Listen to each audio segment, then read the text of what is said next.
talk about Hyde Street number 5. More specifically, I think I need to talk about Hyde Street number 5. Because the very first panel on the very first page of this issue may in fact have exposed me as a bad person. So this issue gives us the origin story for the Miss Goodbody character that we originally met in the It Happened on Hyde Street Devour one-shot. We get her background here, what she was like before she became this demonic entity on Hyde Street. That Devour one-shot was actually one of my favorite comics of 2024, although I maintain that Miss Goodbody is kind of a hokey name. Take the good with the bad, I guess. The issue kind of unfolds the way you might imagine it would, given that Miss Goodbody is a character that feeds off people's body image issues and sells them miracle diet products that basically involve them selling their soul or being attacked by demonic entities, etc. I really dig this cover by Yvonne Reese, Danny Mickey, and Brad Anderson, because it reminds me largely of the work that our author Jeff Johns did on Green Lantern 43 many years ago.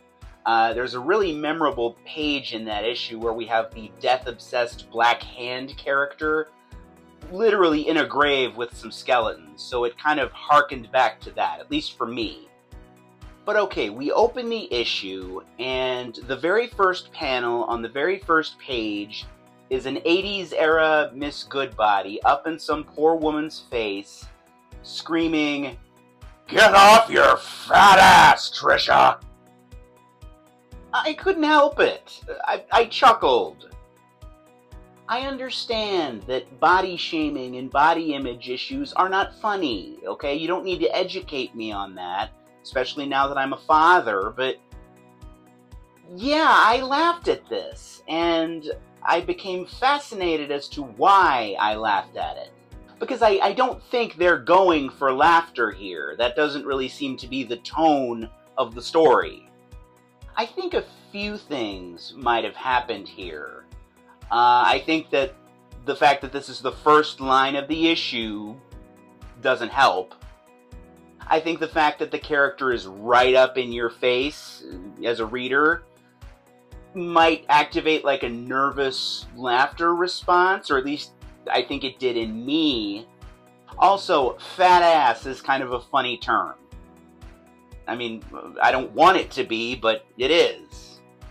I could also very easily imagine Jim Carrey saying that line in like a loud, jazzed-up Jim Carrey voice in a movie like Liar Liar. "Move your fat ass, Trisha!" Or like Jennifer Coolidge. That sounds like something Jennifer Coolidge might say. "Move your fat ass, Trisha." But yeah, I don't know if I'm a bad person or if this was just a little misfire out of the gate on what was otherwise a very solid 5th issue of Hyde Street. Superman finds himself in a very Tony Stark-like position in issue 24 of his titular series. So one of the twists early on when this new Superman series launched a couple of years ago was that Superman was now going to be backed up by Supercorp, basically a big corporation that helps him do things. It's a very un-Superman-like situation, but he reluctantly went along with it. But for me, the operative question with Supercorp has always been, when is the other shoe going to drop? And in this issue, the other shoe pretty much drops. So in this issue, while Lois Lane goes off on her first Justice League mission as Superwoman, Superman is confronted by the fact that Mercy Graves and Supercorp have been selling weapons with Superman's insignia and his branding on them. Once again, a very un-Superman-like scenario. And Mercy Graves, the big person in charge at Supercorp, pushes for it by reminding Superman that they're a corporation and they have to make money and that people rely on them, you know, people that work for Supercorp.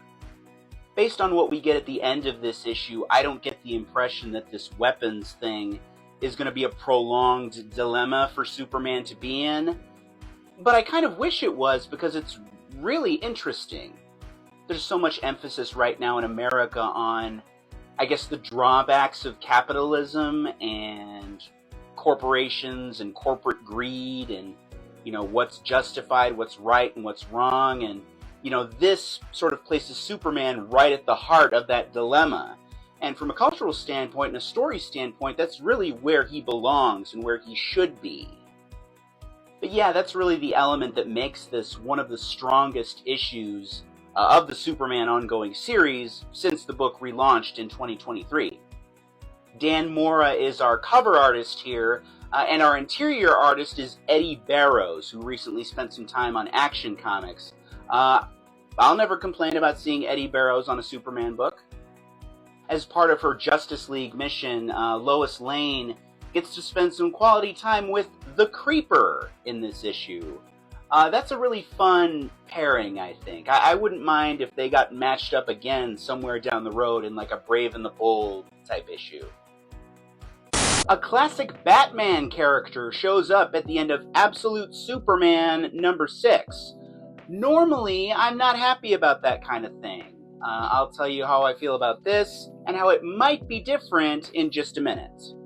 So much like last issue was all about the explosion of Krypton and what happened there, this issue is largely about Kal-El landing on Earth and how he meets the Kents, Jonathan and Martha, and what their relationship is like.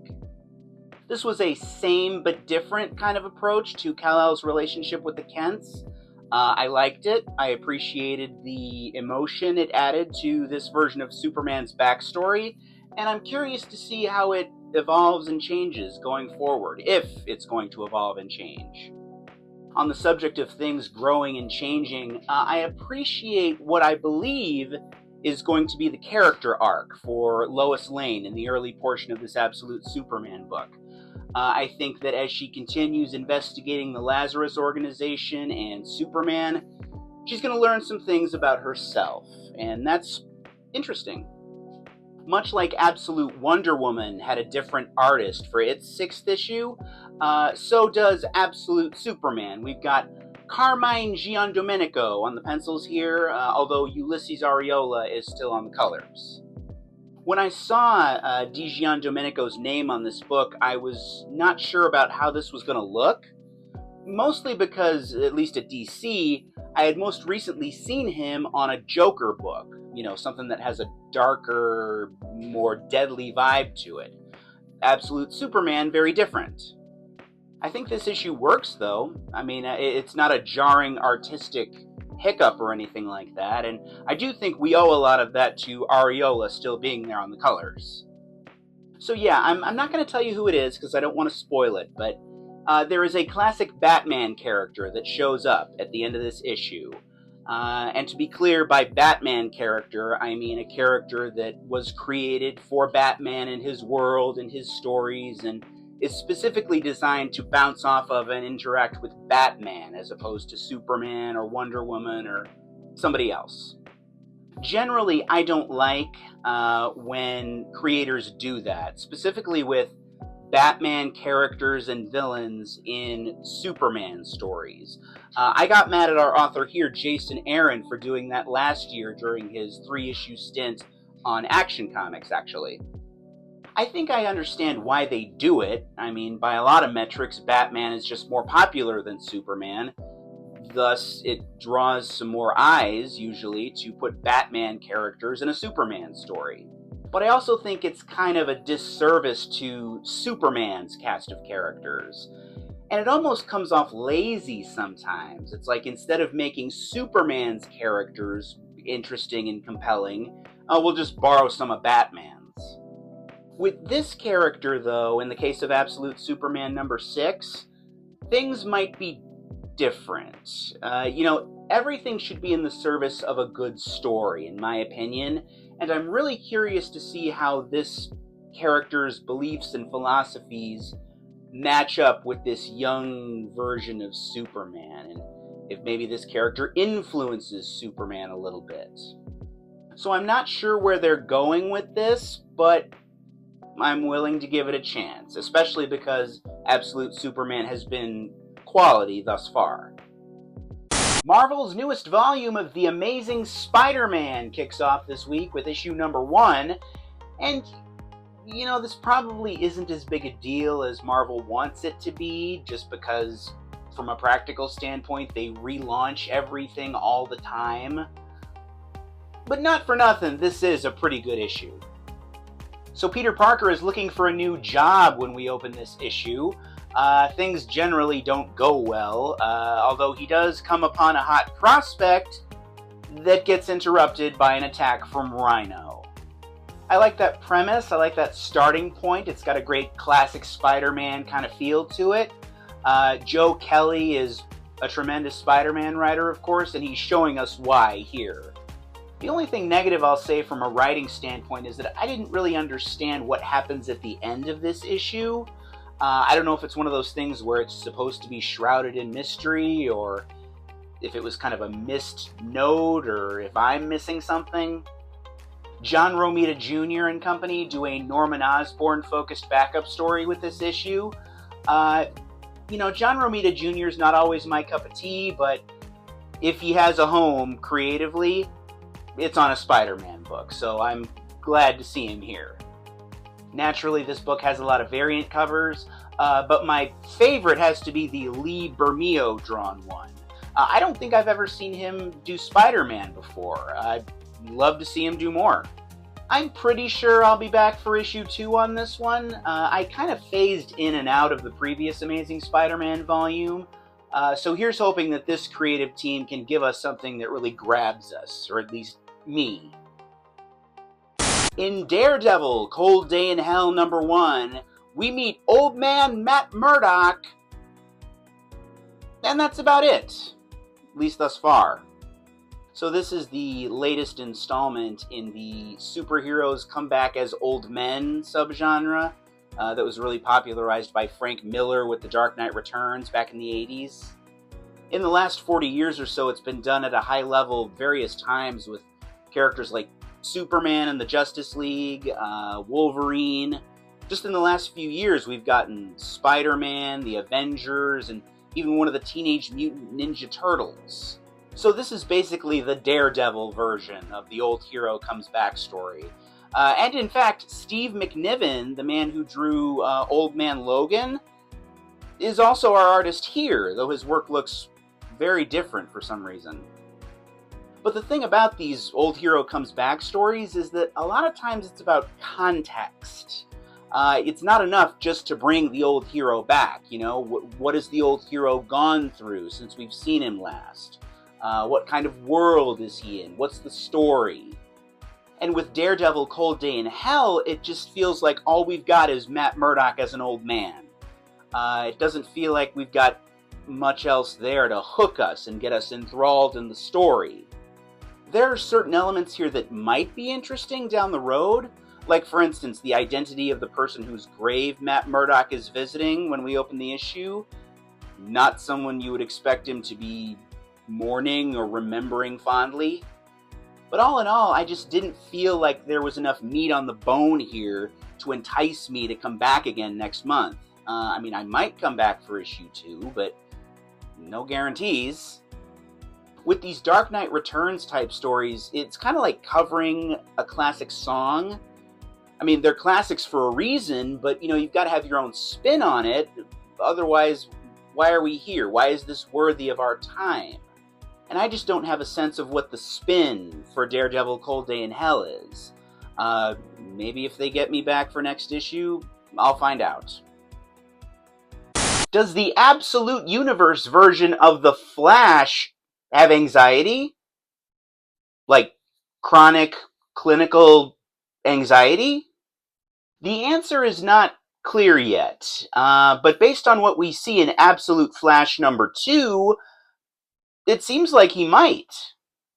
So in this issue, Wally West, who has just gotten his super speed powers, is being pursued by a bunch of, super-powered hunters, I guess, who correspond to different members of the Flash's Rogues Gallery in the traditional DC universe.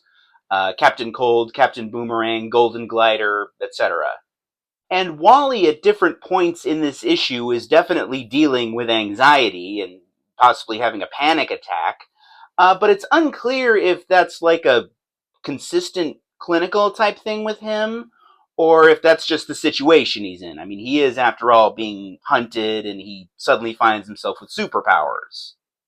I would love if that were a consistent thing, though. I mean, I think enough people in America and the world at large deal with chronic anxiety that would be a relevant thing to have in the story and to talk about. They did that kind of thing with Green Lantern Jessica Cruz when she first debuted, and it made for some really powerful storytelling at times. Green Lanterns number 15 by Sam Humphries, Miguel Mendonca, and that whole crew is probably my favorite Green Lantern story of all time. I mean, if you've got anxiety or know someone with anxiety and are into this kind of thing, I highly recommend that issue. The colors in this issue, especially like the red and the yellow when, Wally has a burst or a surge of power or something, really pop. They're by Adriano Lucas. In the first issue of Absolute Flash, it looked like they killed off the character that corresponds to Barry Allen, the like classic Silver Age version of the Flash, probably the best known version of the Flash. But as we see here, that might not be the case. Probably isn't the case. I mean, Barry is in this issue.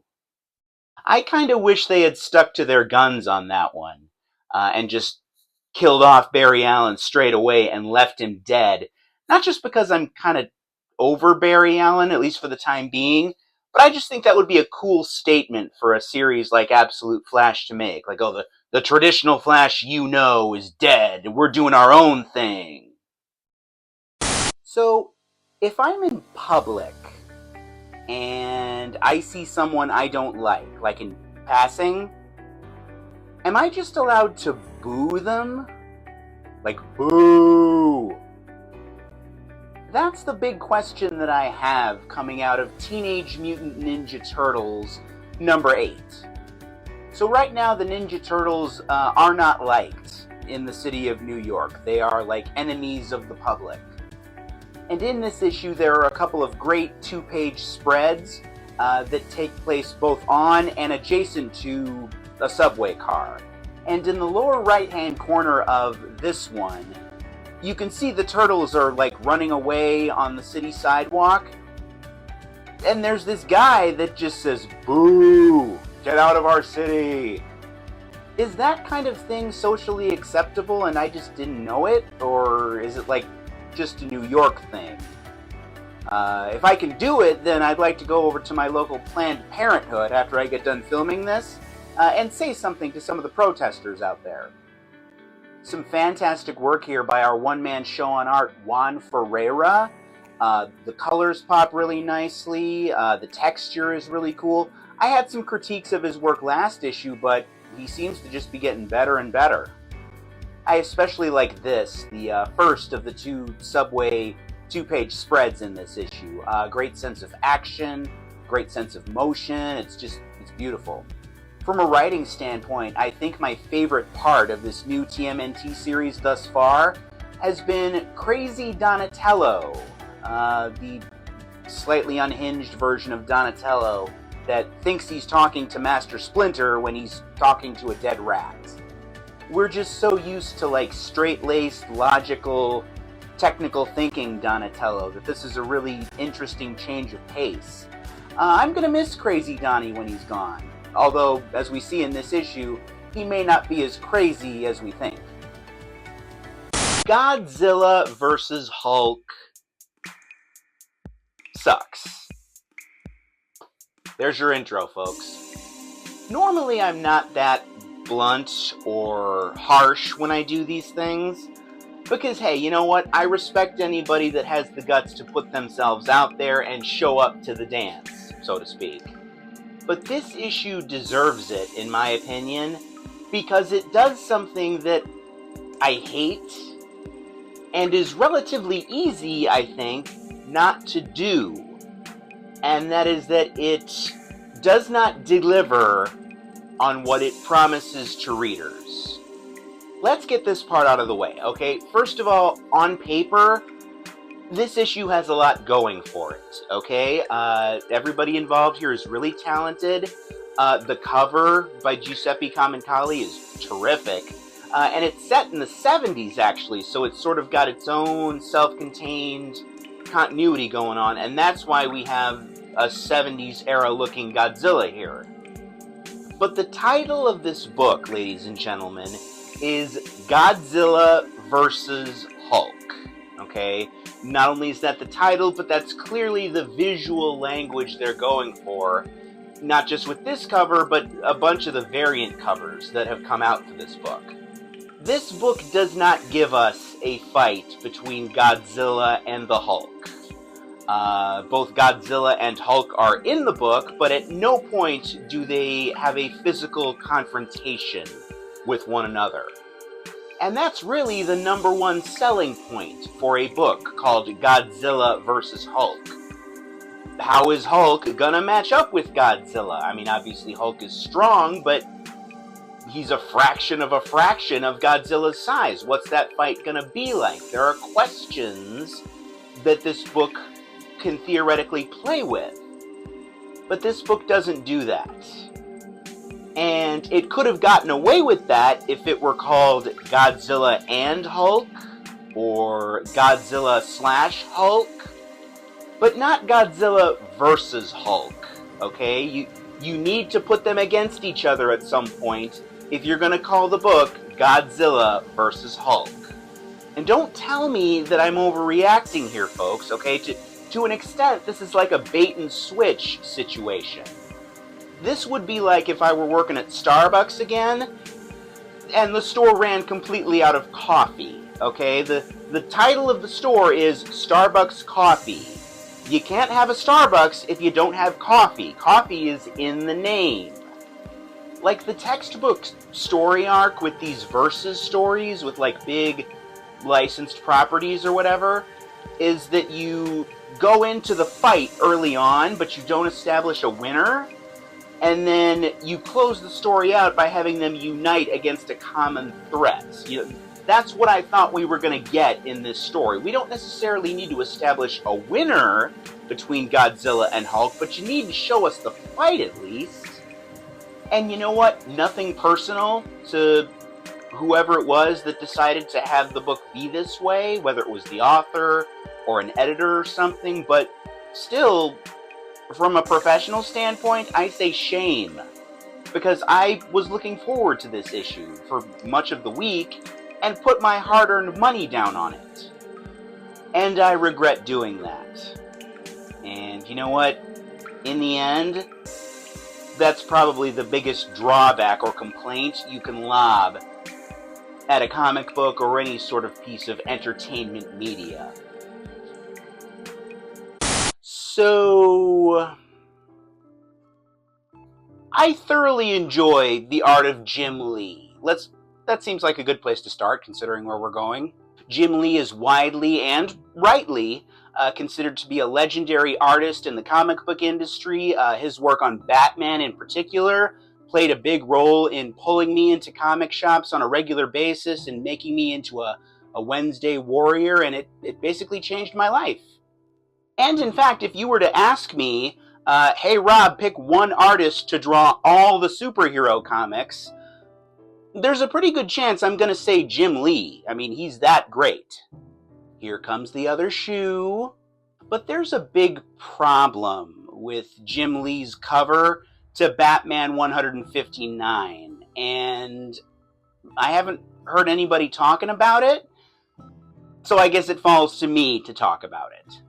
So the cover depicts Jason Todd standing over the bodies of Batman and the Joker, having apparently just riddled them with bullets. I mean, you see bullet casings everywhere, and there's blood below them that is stylized so it spells out hush. Now let's zoom in on this cover here, okay? I want you to tell me what's wrong with this picture, okay? Specifically, I want you to look at Batman and the Joker. Probably the Joker more than Batman, but what's wrong here? What's missing? Can you get it?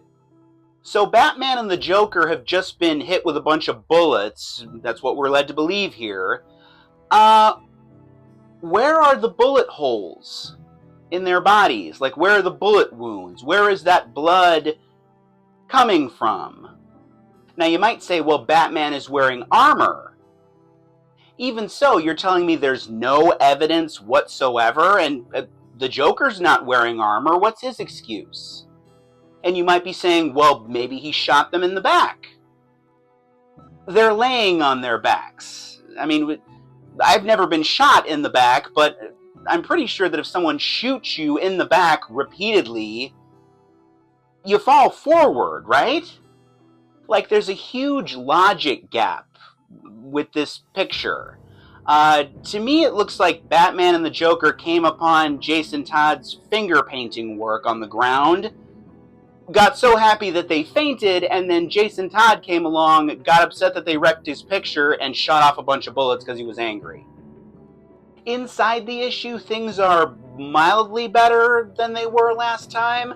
I'm a little bit confused as to how certain characters jump to certain conclusions about certain things, but generally speaking, this is mildly better. I mean, it's still kind of struggling, but it's okay. The reason that Jason is so upset with Batman in this issue is because after an attack from Hush, Batman takes the Joker to Leslie Tompkins' clinic so that she can help save his life. Batman saves the Joker's life in this issue. Naturally, that upsets Jason Todd because way back in the Death in the Family storyline, the Joker savagely murdered him. He came back, of course, but it's the principle of the thing. It's kind of the classic morals and the oath that Batman took versus the emotional response that you would have. Like, why are you saving this horrible murderer's life? Well, it's because I took an oath, that sort of thing. It's the kind of thing that's been done before, but Jeff Loeb, Jim Lee, and this whole crew do it well here, so I can't really complain too much. It's interesting to me to see Jim Lee draw the post-New 52, slightly de-aged Leslie Tompkins. Like, previously, she's been depicted as like an old lady, but here she's a little bit younger, maybe about Alfred's age, I guess. Overall, things are a little bit rocky on Batman Hush 2 thus far, but I'm not ready to give up just yet.